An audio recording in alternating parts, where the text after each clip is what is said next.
देशवासी मित्रों, युवक और युवतियों, अभी तक हमने जो आपसे वार्ता की, अभी तक हम लोग जिन विषयों पर चर्चा कर रहे थे वो अभी केवल पृष्ठभूमि है। वास्तविक जो हमारा अंतिम पड़ाव है उसमें थोड़ा सा समय लगेगा, लेकिन इस पृष्ठभूमि में सबसे बड़ा स्थान, बहुत महत्वपूर्ण स्थान हमारे मीडिया का है। मीडिया यानी जिसको आप अखबार कहते हैं, चैनल कहते हैं, टीवी कहते हैं, ये मीडिया पब्लिक ओपिनियन, जनमत को बनाने वाला ही नहीं है, संस्कारों को भी बनाने वाला है। ये मीडिया शांति स्थापित करने वाला भी है, ये मीडिया झगड़ा कराने वाला भी है, ये मीडिया वाद विवाद कराने वाला भी है, ये मीडिया हमारे बच्चों को परिवर्तन, उनकी बुद्धि का परिवर्तन करने वाला भी है। इस मीडिया का स्थान लोकतंत्र में बहुत ऊंचा है। दुर्भाग्य ये है कि हमारे देश का जो हिंदी मीडिया है इसने सीखा नहीं, न तो बीबीसी से सीखा, न रशिया टुडे से सीखा, न भारत के ही इंग्लिश मीडिया से सीखा। ये मीडिया अपना एजेंडा चलाता है, किसी पार्टी का एजेंडा चलाता है। मुझे याद है जब 26/11 हुआ था, बॉम्बे में ताज होटल पर कसाब, जिसको हमने 8 साल तक पाला, 8 करोड़ रुपए खर्च किए थे, तब भी हम कुछ नहीं कर पाए। आप सोच सकते हैं कि आज पीएफआई जो कर रहा है, हम उस पीएफआई को बैन कर पाएंगे? ये सरकारें बैन कर पाएंगी? कितना एविडेंस है उसके खिलाफ, कितनी साक्ष्य है पीएफआई के खिलाफ। और पीएफआई तब तक नहीं सुधरेगा जब तक या तो हम केरला में बुलडोजर, योगी जी का बुलडोजर जब तक केरला में नहीं चलेगा तब तक पीएफआई खत्म नहीं होगा इस देश से, और हमारी ये समस्याएं बनी रहेंगी। या हम पाकिस्तान का जो पंजाब प्रोविंस है, पंजाब प्रांत है, लाहौर से रावलपिंडी तक, उसको जब तक हम दुनिया के नक्शे से मिटा नहीं देंगे तब तक न ये आतंकवाद ख़त्म होगा, न ये सेपरेट, ये जो टुकड़े टुकड़े गैंग, या जिसको हम कहते हैं सेपरेशन वाले, टुकड़े करने वाले, अलग होने वाले, अलग होने की बात करने वाले, ये तब तक ख़त्म नहीं होगा। आतंकी तब तक, आतंकवाद कभी ख़त्म नहीं होगा। इसलिए हमारे यहाँ के वैज्ञानिकों को ये करना चाहिए, मेरा अपना सुझाव है कि ऐसे ग्रेनेड बनाएं जो 40 किलोमीटर, 50 किलोमीटर, 35 किलोमीटर रेडियस को तबाह कर दें, ताकि हम पाकिस्तान के बाकी दूसरे प्रांतों को न कोई नुकसान पहुंचा पाए, सिविल पॉपुलेशन, जो आम नागरिक जनता है, उसको नुकसान न हो, लेकिन हम लाहौर से और रावलपिंडी तक नक्शे से बाहर कर दें, ताकि आतंकवाद हमेशा के लिए, कश्मीर में जो मसला उठता है, ये ख़त्म हो जाए हमेशा के लिए। पीओके जो पाक ऑक्युपाइड कश्मीर, जिसको जो पाकिस्तान के पास है, वो तो बैठे हुए हैं हिंदुस्तान में मिलने के लिए, लेकिन अब स्थिति चूँकि वहाँ बहुत बदल गई है, चीन आ गया है, और चीन लंका से भी बदतर हालत करने वाला है। पाकिस्तान की तो हालत वैसे ही ख़राब है, तिजोरी खाली हो गई है, अब तो वो वैसे भी चीन के हवाले होगा, उसके पास कोई ताकत नहीं है। वो तो हम अपनी ताकत जब दिखाएंगे तब हमारी ताकत का पता लगेगा दुनिया को। हम लोग जब तक डरते रहेंगे तब तक हम कायर कहलाएंगे। गीता जैसा ग्रंथ हमारे पास है जिसमें कि नैनम छिंदन्ति शस्त्राणि, आप तो सुनते ही हैं, अच्छेद्योयम अदाह्योयम अक्लिद्यो शुष्य च नित्य सर्वगतस्थाणुरचलोयम सनातन। आत्मा के लिए हमने नैनम छिंदन्ति शस्त्राणि का ही दूसरा श्लोक है, नैनम दहति पावक। फिर यही नहीं, उन्होंने अर्जुन को कहा, हत्वा वा प्राप्स्यसि स्वर्गम जीत्वा वा भोक्ष्यसे महीम्। ये तो हूर हूर कहते हैं, हम हूर की बात ही नहीं करते, हम तो उस साम्राज्य की बात करते हैं। स्वर्ग का राज्य या पृथ्वी का राज्य मिलेगा पूरा, उसमें हूर हो या नूर उसका कोई मतलब नहीं।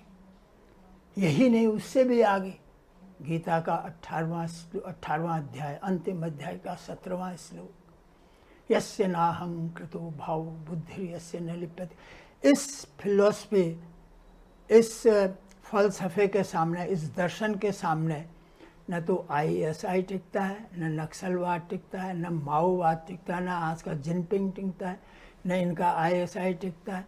यस्य नाहं कृतो भाव बुद्धि यस्य न लिप्यते हत्वापि सैमान लोकान न हन्ति न निबध्यते। सारे संसार को भी अगर मार दे निष्काम, बिना किसी मैं और तेरे के भाव के, केवल जन सेवा के लिए, देश सेवा के लिए, राष्ट्र सेवा के लिए अगर वो सबका कत्ल भी कर दे, तब भी न तो वो बंधन में पड़ता है, न वो पाप पुण्य के चक्कर में पड़ता है। ये फिलॉसफी जिस देश में हो, वो लोग डर रहे हैं। हमारे जो जितने भी प्रवचन करता है, जितने भी आज के तुलसीदास, कलियुगी, वेद व्यास, सब बिल्कुल कायर और भीरू पॉपुलेशन को, भीरू पीढ़ी को पैदा कर रहे हैं। डरपोक वो नहीं बना रहे हैं कोई पृथ्वीराज, राणा प्रताप, शिवाजी या गुरु गोविंद सिंह। वो डरपोक लुटेरी पीढ़ी को तैयार कर रहे हैं। वो देख रहे हैं बच्चे कि ये अच्छा धंधा है, गाय के नाम से ब्राह्मणवाद और ब्राह्मणों के लिए भगवान ने जन्म लिया। ये ब्राह्मणवाद करके इन्होंने देश के टुकड़े कर दिया और बहुत बड़े गुरु बनते हैं। ऐसा लगता है जैसे साक्षात्कार हो गया भगवान का। लोग पूछते हैं, उनके पैर धो के पीते हैं, क्या है ये? उनको पता है ईश्वर के बारे में? अरे यहाँ शेष महेश गणेश दिनेश सुरेश हो जाए निरंतर गाँव, किसी को पता नहीं लगा। तो मेरा कहने का मतलब ये है कि जब वो कसाब का केस हुआ था बॉम्बे में, तो हमारे देश को जब वो लोग ताज होटल से ऑपरेशन कर रहे थे, उनको घेरने का, पकड़ने का, हेलीकॉप्टर से उतरते थे, तो हमारा मीडिया एक एक चीज़ दिखाता था। और उन लोगों के पास पूरा संसाधन थे, उनके पास मोबाइल था, उनके पास दूरबीन थी, बहुत सारी चीज़ें लेके गए थे वो लोग, ऐसे ही नहीं थे वो आतंकी। और उनको एक एक चीज़ का पता लगता था, बाहर से उनको इन्फॉर्मेशन मिलती थी, क्या हो रहा, तुम कहाँ पर है इस समय, आर्मी के लोग, ये वहाँ की पुलिस, क्या ऑपरेशन हो रहा, किस तरह से बचो, इन्होंने सब चीज़ बता दी। और उस समय हमारे देश में जो इन्फॉर्मेशन ब्रॉडकास्टिंग में सूचना मंत्री थे, बंगाल के, कांग्रेस की सरकार थी, प्रियरंजन दास मुंशी, उन्होंने तो बिल्कुल तय कर रखा था प्रियरंजन जी ने कि अब हमको कानून लाना चाहिए और इस मीडिया पे अंकुश लगाना चाहिए। इतना वाहियात मीडिया जो कि हमारी सारी सीक्रेसी को कर दे, बाहर कर दे। माने यही नहीं है, वो हमारे कितने सैनिक कहाँ हैं बॉर्डर पर, आज भी कितने बकवास करते हैं, कितने हवाई जहाज़ कहाँ हैं, कितनी सड़कें हमने बना दी हैं, कितने हेलीकॉप्टर कहाँ हैं, कितने हमारे पास अस्त्र, कौन सा शस्त्र है, कितने सैनिक। तुमको इन एनालिसिस करने से तुम्हारा क्या मतलब है? तुम क्या दिखाना चाहते हो, अपने ज्ञान या देश की सुरक्षा खतरे में डाल रहे हो? तुम चाइना को या पाकिस्तान को क्या बताना चाहते हो इससे? कहाँ हमारे कितने हवाई जहाज़ हैं, कितने जहाज़ हैं, कहाँ पनडुब्बी है? तो ये सब चीज़ें बंद नहीं जब तक होंगी, इस देश में शांति नहीं हो सकती। ये देश सुरक्षित नहीं है इनके हाथ में। आपको बताइए मीडिया क्या है? जब तक मोदी जी प्रधानमंत्री नहीं हुए थे सन 14, उससे पहले 2002 से और सन 13 की दिसंबर तक, बल्कि सन 14 की जनवरी तक भी, जब तक इलेक्शन हुआ, मोदी जी प्रधानमंत्री नहीं हुए थे, तब तक ये मीडिया सुबह से शाम तक केवल मोदी जी की जड़ें काटने पर, उनको क्या नहीं बकवास इन लोगों ने की। माने गुजरात में जो दंगे हुए, सारा मोदी जी के नाम से, शाह जी के, ज़्यादातर मोदी जी के नाम से सारे। यहाँ तक कह दिया उन्होंने कि वाजपेयी जी ने कहा था कि मोदी जी राजधर्म निभाने में सफल नहीं हुए, इसलिए उनका औचित्य नहीं है मुख्यमंत्री बने रहने और उनको हटाया जाना चाहिए। ये बातें भी वो रोज़ डेली कोई दिन ऐसा नहीं था जब 2-3 घंटे मोदी जी की बात नहीं होती थी हिंदी मीडिया में। और आज वो हिंदी मीडिया सबसे बड़ा मखनू है मोदी जी का। आज सबसे बड़ा मखनू है वो बीजेपी का। केवल बीजेपी का एजेंडा हिंदू मुस्लिम के अलावा ब्राह्मण क्षत्रिय, केवल ये एनालिसिस करने के अलावा कैसे जज हैं हमारे, कैसी न्यायपालिका है हमारे देश के संविधान में। केवल कास्टलेस नहीं, केवल क्लासलेस नहीं, कास्ट एंड क्लासलेस सोसाइटी की बात है। इसलिए तो हमारे संविधान की धारा 14 में इक्वलिटी, कानून के सामने सब बराबर है, किसी के साथ कोई भेद नहीं होगा। इसीलिए हमारे संविधान में ये प्रावधान किया गया कि कोई किसी का स्त्री या पुरुष के रूप में किसी में भेद नहीं होगा, सबको समान वोट देने का अधिकार होगा, पदों का अधिकार होगा, सब कंपटीशन कर सकते हैं, सब पदों पे जा सकते हैं। वो class and casteless society establish करने की मंशा थी हमारे देश के संविधान निर्माताओं की। लेकिन इन्होंने ये एनालिसिस कर, और ये जज कैसे हैं, हमको तो इस न्यायपालिका पर अफसोस है। कैसे जज बनाए, कैसी न्यायपालिका है। माने सुबह से शाम तक ब्राह्मण कितने हैं, MY, मुसलमान यादव कितने हैं, वहाँ कितना टिकट किसको मिला, ब्राह्मणों को कितना टिकट मिला, मुसलमानों को कितना मिला, महिलाओं को कितना। ये एनालिसिस करने के अलावा इनके पास कोई काम नहीं, कोई मुद्दे ही नहीं है बात करने के। टुच्चे मुद्दे लेकर के, टुच्चे वाहियात बहस सारा दिन रिपीट कर करके एक ही उसी दृश्य को या उसी न्यूज़ को, जिससे आग लगे, चिंगारी में पेट्रोल डालो, आग लगा दो, केवल ताकि उनको मिलता रहे मसाला डिस्कस करने का। सुबह से शाम तक यही डिस्कशन होते हैं। ऐसे मीडिया का बदला जाना, उस पर अंकुश। हमारे देश के सुप्रीम कोर्ट के जज कहते हैं कि ये बोलने की और अभिव्यक्ति की स्वतंत्रता है, फ्रीडम ऑफ स्पीच एंड, मैंने देश की कब्र खोद दो, देश की जड़ें खोद दो, उसमें मट्ठा डाल दो, लेकिन ये बोलने की और अभिव्यक्ति की स्वतंत्रता है। इसीलिए तो कश्मीर ख़त्म हुआ।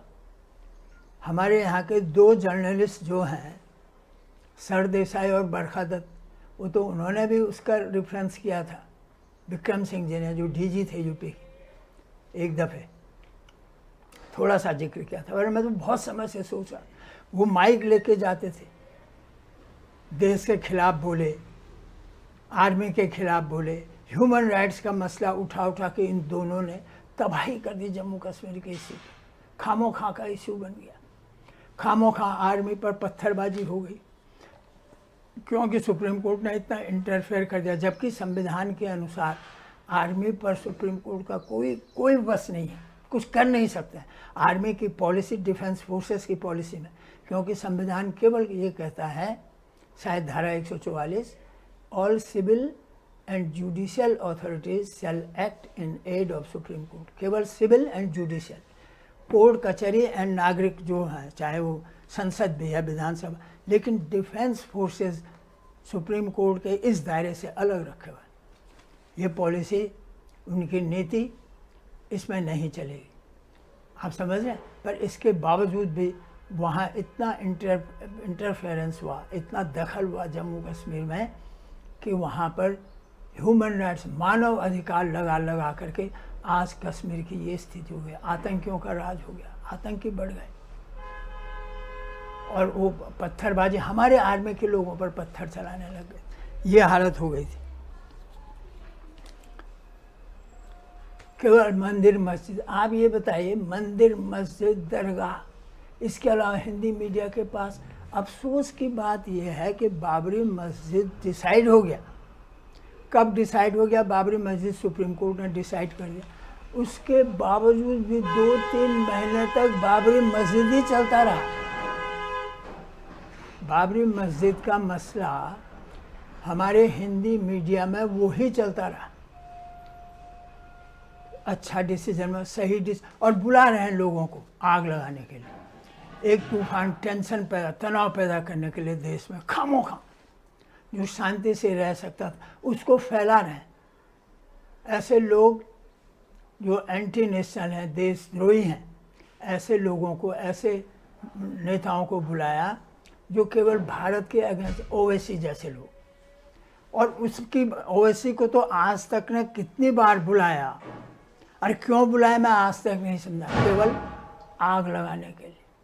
समाज में, देश में एक फिरका परस्ती, एक टेंशन, एक फ्रैक्शन, आपस की लड़ाई, तनाव पैदा हो, और ओवैसी को बुला बुला करके उन्होंने अपने टीवी पर दिखाया घंटों, जो देशद्रोही, देश के अगेंस्ट बात कर रहा है, देश को जोड़ने की बात नहीं करते हैं। ऐसे लोगों को अगर लोग बोलते हैं वंदे मातरम, तो वंदे मातरम कुछ लोग नहीं बोले तो बोले भाई क्यों बोलना चाहिए वंदे मातरम, और नहीं बोले तो क्यों नहीं बोल रहे वंदे मातरम। पुलिस कुछ जाति कर दे तो जाति कर दी, पुलिस न करे तो पुलिस ने कुछ नहीं किया। मतलब इतना अजीबोगरीब हाल है कि ये चलना मुश्किल हो गया, पुलिस को काम करना मुश्किल हो रहा है, आर्मी को काम करना मुश्किल हो रहा है। इतना बेवजह ट्रायल होती है किसी मामले में जिसको हम मीडिया ट्रायल कहते हैं, खामोखा, और बाद में लगता टाई टाई फिस, कुछ भी नहीं निकला। ऐसे कई केस हुए बॉम्बे के जिसमें इन्होंने मीडिया ट्रायल कर दिया और पता लगा कि कुछ भी नहीं है मामला। आप ये देखिए, अपने बाप दादा के उम्र के आदमी का नाम लेते हैं और कहते हैं उससे प्रेम बढ़ता है। ये अमेरिका और यूरोप ने सिखाया, प्रेम बढ़ता है, नाम लेकर के बात करो। मैं तो अब ये भी देख रहा हूँ चैनलों में, राखी माँ, मोहन पिता, मोहन पापा, सोहन पापा, माया माँ। मतलब माँ, अगर इस तरह के चैनल आप दिखाएंगे, इस तरह का मीडिया, ये सिनेमा का तो खैर हाल ही बेहाल है। वो तो जितना क्राइम होते हैं सब बच्चों को सिखा रहे हैं। साबुन, कच्चे साबुन में चाबी लगा के दिखा कैसे चाबी बनती, कैसे धक्का मारा जाता है छत से, कैसे समुद्र में डाला जाता है लड़कियों को, कैसे रेप होते हैं, कैसे दारू पीता है बाप बेटा, माने कैसे हिंसा, कैसे कत्ल होते हैं, सारी टेक्निक सिखा रहे हैं, डकैती डालने की टेक्निक सिखा रहे हैं। कैसा मीडिया है, कैसा भारत बनाना चाहते हैं आप? आपने ह्यूमन रिसोर्स बना दिया हम लोगों ने। हमारे देश की सरकार ने ह्यूमन, हमको न तो अमेरिकन बनाया, न यूरोपियन, न भारतीय ही रखा। आज हम कहीं के नहीं हैं। आज भारत उस स्थिति में है, न तो हम यूरोप अमेरिका हैं, न भारतीय हैं। हमको क्या बनाया? बेरोजगार। हमको कह रहे हैं कि दुकानें खोलो, पैसा है नहीं, पैसा नहीं है लोगों के पास, क्या खरीदें? दुकानें खोलो, कहाँ से खरीदें? पढ़ रहे हैं लोग, आपको पता है फीस 20 लाख रुपए, और इतने ऑर्डिनरी टुच्चे इंस्टीट्यूशन MBBS का 20 लाख रुपया, 22 लाख रुपया BE का, BTech का, ऐसे इंस्टीट्यूशन है 25 लाख रुपए। लोग पढ़ेंगे और क्या होगा? इससे क्या कभी भ्रष्टाचार खत्म होगा? अगर वो पास होके आएगा, पहले वो उतना पैसा लूटने की कोशिश करेगा, घूस खाएगा, तुम भ्रष्टाचार क्या ख़त्म करोगे? जहाँ इतनी महंगी एजुकेशन हो, जहाँ इतना महंगा टेक्निकल एजुकेशन हो, जहाँ नौकरियाँ न हों, वहाँ अगर लोग इतना पैसा खर्च करेंगे तो ब्रेन ड्रेन होगा। सब लोग विदेश जा रहे हैं, इसीलिए विदेश जा रहे हैं कि यहाँ नौकरी नहीं है। तो जितना पैसा आपने खर्च किया वो सब विदेशियों को फ़ायदा हो रहा है, भारत को नहीं हो रहा है। और इतना महंगा हो रहा है कि वो भ्रष्टाचारी हो रहे हैं। पहले अगर IAS में निकल गए, IPS में निकले, इंडियन